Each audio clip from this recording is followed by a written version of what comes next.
चल बैठे नाम टेका कियो लोले तो मजा के सोच का खुद बैठा तोहर ये फैशन चल कोले छी बात कोन कोच का हमरा फैशन के सगरो छे खाना देखि कगोल छटोला खाना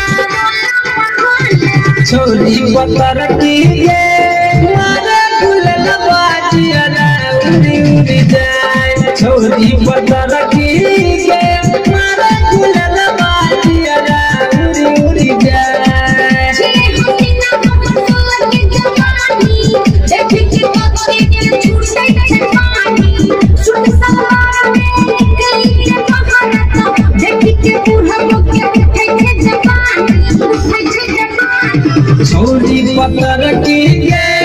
मारे गुलल बाजिया उड़ी उड़ी जाए छोरी पतर की ये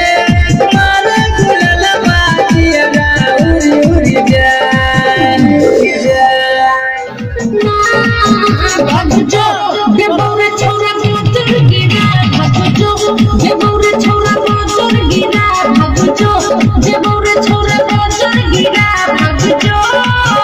अजे हाथ में मोबाइल छो चेहरा कमाल छो कारी कारी अखियां में गजरा कमाल छो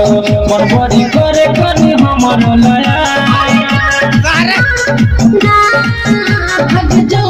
देबौरे छोरा मोटर गिरा भगजो देबौरे छोरा मोटर गिरा भगजो देबौरे छोरा मोटर गिरा भगजो